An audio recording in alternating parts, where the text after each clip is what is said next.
नमस्कार दोस्तों, आप देख रहे हैं पब्लिक रिएक्शन। दोस्तों, कल राहुल गांधी ने एक बड़ा ही गंभीर आरोप लगा दिया।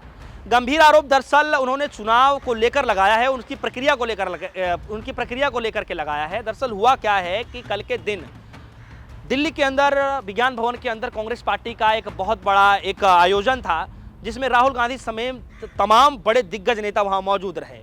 बड़े नेता जो स्टेज पर मौजूद रहे और सबको बारी बारी से अपनी बातें कहने का मौका मिला और उनके समर्थकों का एक बहुत बड़ा जन सैलाब वहां देखते हुए नजर आया। राहुल गांधी ने गंभीर आरोप लगाते हुए कहा कि न सिर्फ उन्होंने जो चुनाव में गड़बड़ियां पाई हैं वो न सिर्फ मध्य प्रदेश के अंदर पाया, न वो सिर्फ महाराष्ट्र में पाया, बल्कि लोकसभा सन 2024 के चुनाव में भी उन्होंने गड़बड़ियां पाई है और ये कह रहे हैं कि इसका सबूत बहुत ही जल्द वो रखने वाले हैं। उन्होंने ये कहा, न सिर्फ उन्होंने ये आरोप लगाया बल्कि एक बहुत ही बड़ा गंभीर आरोप लगाते हुए कहा कि अगर 14-15 सीटें यानी 15 से 20 सीटें अगर नहीं आती, अगर इसमें गड़बड़ियां नहीं की गई होती तो आज प्रधानमंत्री मोदी जी प्रधानमंत्री के पद पर नहीं बैठे होते, यानी वो प्रधानमंत्री नहीं बन पाते दोस्तों। और इस बात को लेकर तमाम राजनीतिक गलियारों में इस बात की हलचल मच गई कि राहुल गांधी तो एसआईआर को बोलते बोलते उन्होंने तो पूरी इलेक्शन कमीशन, चुनाव आयोग की तमाम प्रक्रियाओं पर ही सवाल उठा दिया है, एक क्वेश्चन मार्क लगा दिया है और आम जनता ये असमंजस में है कि कितना सच राहुल गांधी बोल रहे हैं।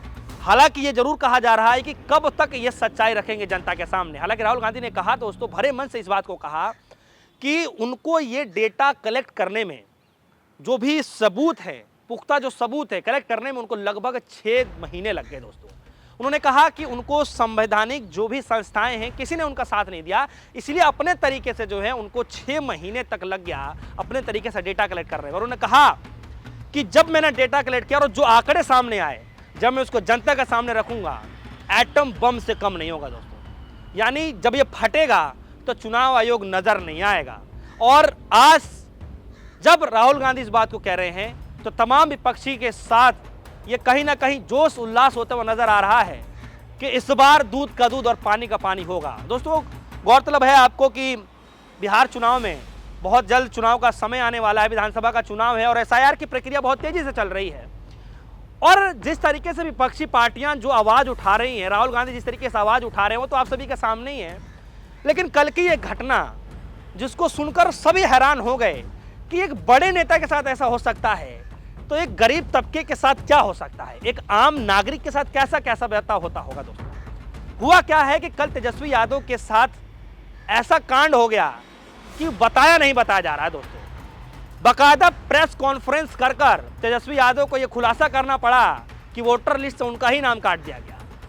वीडियो आपके डिस्प्ले स्क्रीन पर दिख रहा होगा किस तरीके से प्रेस कॉन्फ्रेंस करते हुए तेजस्वी यादव हाथ में मोबाइल लिए नजर आ रहे हैं और साफ तौर पर दिखा रहे हुए कह रहे हैं कि लाइव मैं चेक करा रहा हूं, साइड में एक प्रोजेक्टर लगा हुआ है, वो कह रहे हैं कि आप चेक करिए, मेरा इपिक नंबर डालिए और अब चेक करिए, डेटा नॉट फाउंड दिखाएगा।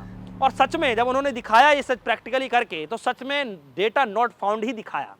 और तेजस्वी यादव ने कहा कि अगर मैं झूठ बोल रहा हूं तो मैं अपना इपिक नंबर बताता हूं, आप चेक करके बता दीजिए। और वीडियो के नीचे आप देख भी रहे हैं इपिक नंबर जिस तरीके से उन्होंने लिखा है। तो सवाल है दोस्तों कि चुनाव प्रक्रिया को लेकर जो विपक्षी पार्टियां सवाल उठा रही हैं वो कितना सच साबित होता दिखाई दे रहा है। एक तरफ राहुल गांधी जी का ये खुलासा जब वो रखेंगे तब उसको लेकर किस तरीके से परत दर परत सच्चाई सामने आएगी, और दूसरी तरफ तो प्रैक्टिकली रूप में तेजस्वी यादव के साथ जो हो रहा है दोस्तों उसको हम कैसे देख पाएंगे बताइए। लगभग 60 से 62 लाख लोगों के वोटर लिस्ट से नाम कट चुके हैं। हालांकि हवाला ये दिया जा रहा है कुछ लोग मर चुके हैं, कुछ लोगों के दूसरे जगह पे नाम है, कुछ लोग जो है छोड़ के जा चुके हैं। तो कई सारे इस तरीके से हवाला दिए जा रहे हैं। लेकिन ऐसे हालात में दोस्तों गंभीर सवाल ये विपक्ष उठा रहा है कि सिर्फ उन्हीं जगहों पे वोट काटे जा रहे हैं, उन्हीं लोगों के वोट काटे जा रहे हैं जिनका प्रभाव कहीं ना कहीं विपक्षी पार्टियों पे था। तो आपको क्या लगता है दोस्तों, एक तरफ राहुल गांधी का एक खुलासा, दूसरी तरफ तेजस्वी यादव का ये ऐलान और रक्षाबंधन के बाद जो दोनों ये बड़े नेता मिलकर जो रैली निकालने वाले हैं बिहार की धरती से, वो क्या लगता है कि कितना बड़ा प्रभाव डालेगा चुनाव से पहले। राहुल गांधी ने तो भारत जोड़ो यात्रा, भारत जोड़ो न्याय यात्रा निकालकर जो भारतीय जनता पार्टी की पूर्ण बहुमत सरकार को 240 में लाकर टिका दिया। क्या लगता है कि बिहार की राजनीति में भी कुछ ऐसा ही होने वाला है दोस्तों। बहुत सारे सवाल हैं, क्या लगता है क्या कुछ होगा। फिलहाल के लिए दीजिए इजाजत, देखते रहिए पब्लिक रिएक्शन। धन्यवाद।